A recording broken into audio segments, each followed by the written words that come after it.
Previously on X-Men. And I'm going to make another prediction. Shannon Sharpe going to get fired. I'm going to make another prediction. And the reason why Shannon Sharpe is going to be fired from ESPN is because, dang, Suddy Nash, like normal, you were right. But I'm going to tell y'all something that I was holding on to because I didn't find out that information just from guessing. I found out that information from somebody that's there at ESPN. So I'm going to show y'all exactly what traces ESPN took that led to this firing. Let me let y'all know something. Every place that Shannon Sharpe has been in, CBS, FS1, and ESPN all ended the same. He was fired. Let go. It's not as though he's not talented. You can go watch his highlights. You can go watch the off the field interactions with him. He's funny as hell. He's charismatic. But at a certain point in time, we do have to go, I like what you do, but the person outside, who is that individual? I want to start here with a article that was done decades ago. This was the CBS one. And I'm going to tell you why I'm doing this in just a moment. Hang tight. Shannon Sharpe takes leave from CBS due to restraining order. See documents here. Shannon Sharpe has long been a favorite of Broncos fans, a former record-setting tight end turned broadcaster who Denverites have long felt deserves to be in the NFL Hall of Fame. But his road to Kenny may gotten a little longer. What? With him taking a temporary leave from CBS, Shannon Sharpe has been a favorite of Broncos fans, a former record-setting tight end turned broadcaster who Denverites have long felt deserves to be in the NFL Hall of Fame. But his road to Kenny may have gotten longer. What with him taking a temporary leave from CBS after a restraining order alleging forced sex and threats were made public? The restraining order story was broken on the blog Sports by Brooks, which obtained the following documents from Fulton County in the Atlanta area. As seen in the highlighted section at the bottom of the first page above, the document filed by a woman named Michelle Bundy maintains that Shannon Sharpe forced plaintiff to have sex with him. He repeatedly calls and threatens her life. Suspect places plaintiff under surveillance and calls to say he was watching.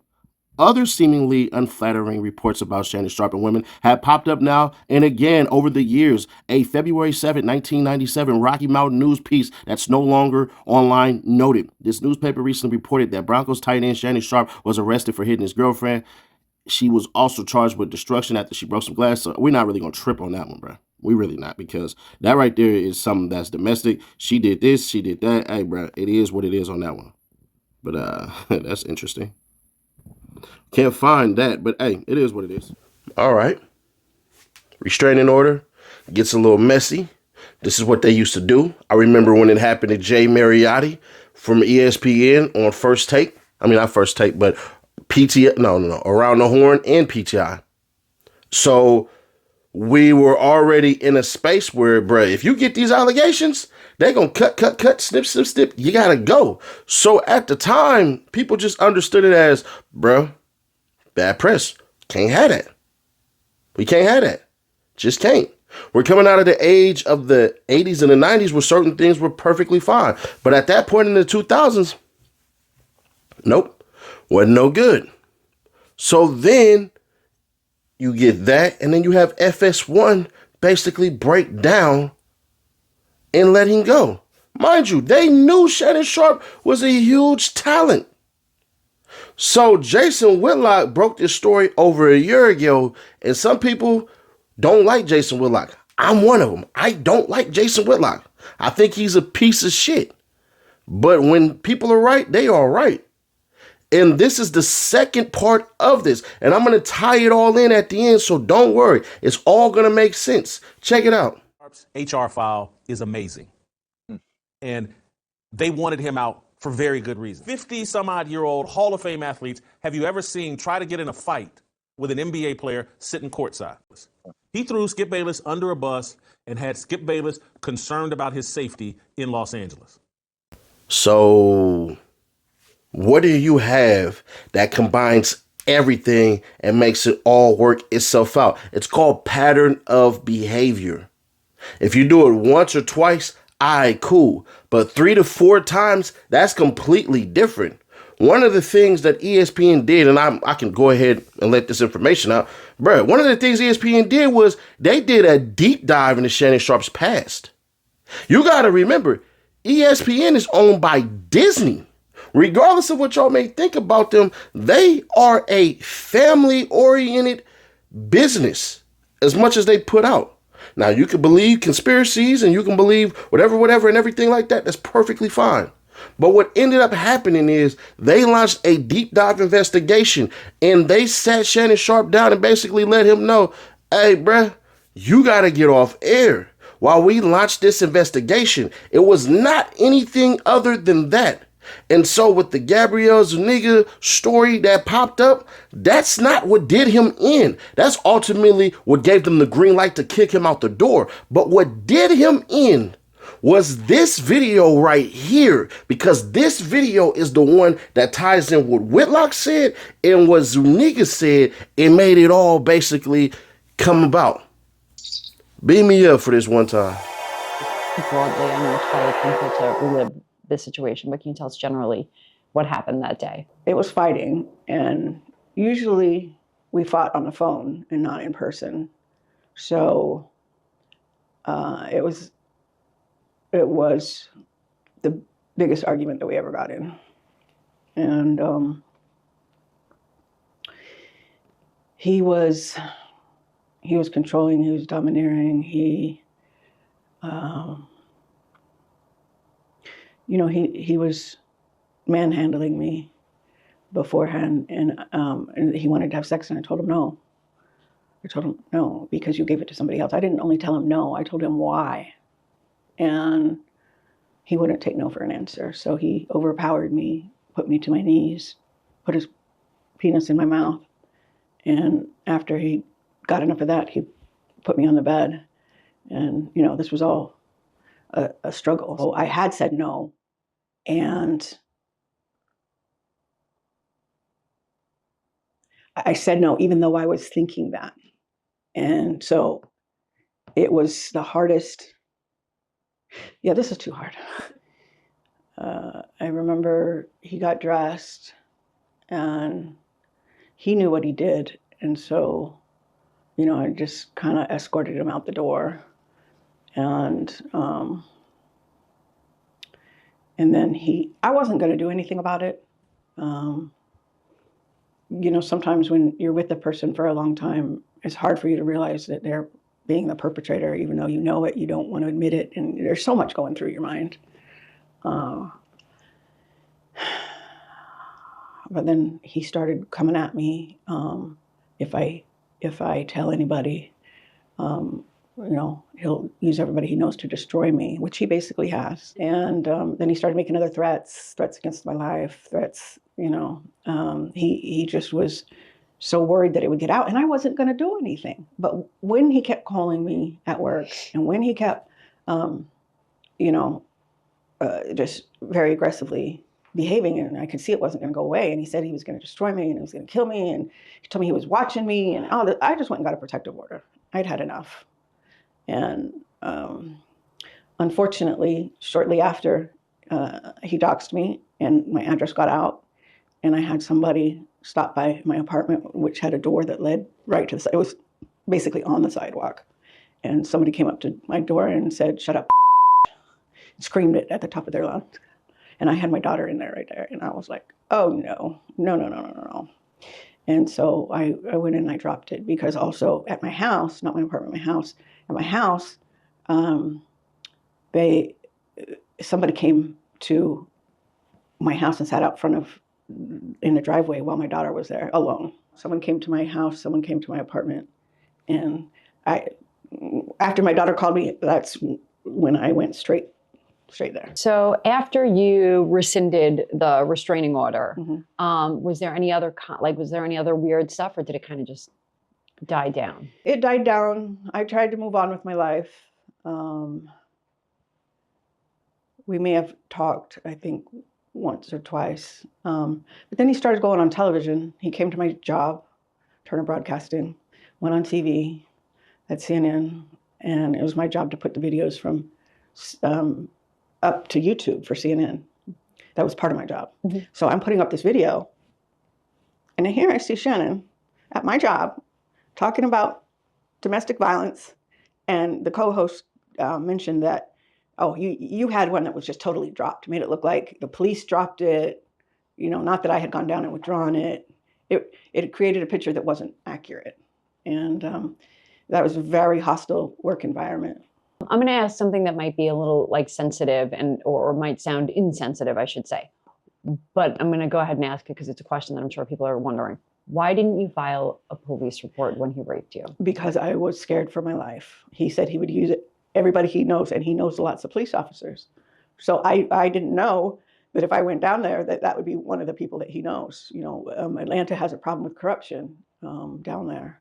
And I was too scared to go to the police. Because when this happens, you're in a trauma mindset. You're not in a, every day you and I are talking here like, oh, okay, well, maybe I should do that. No, you're like fear for your life. You're traumatized. You're not thinking straight. You're having anxiety and panic attacks. And I was worried that he would, get a hold of this police officer, and who knows what would happen. And so it was just a decision, and it's a decision a lot of rape victims make, to not go to the police. They always say the woman is crazy. Hey, I might be at this point after everything I've dealt with. But back then, no. Definitely not crazy. And to see him paint me the way that he did, first off, I'm not somebody crawling out of the woodwork to talk about my connection with him like he insinuated in his statement. I've been out. I've been suing him. What's your message to his latest accuser, who's been doxing? What would you say to her if you can send a message to her? I pray for you. I have been there. I've been dealing with this for 15 years, so I know what you're going through. Well, Seti Nash, you said the pattern of behavior. You said the pattern of behavior. Break it down for us. I got you. This is what it is. Coercion and sexual assault is what's been levied against Shannon Sharpe. The pattern of behavior is this. Shannon got a group of people who will go see you about Shannon Sharpe. That's what Whitlock said. What did Miss Bundy say? What did Michelle Bundy say? She said, hey, he had people that would come knock at my door and threaten me and all of this stuff. That's a check mark for what Jason Whitlock said. Then on top of that, that video that Shannon Sharpe got, if it details what the hell she went through, Michelle in particular, and it looks bad, it doesn't matter whether she wanted it or not. I'm not telling y'all that Michelle Bundy is right. I'm not telling y'all that she's wrong. What I am telling you is that for business purposes, it ain't good.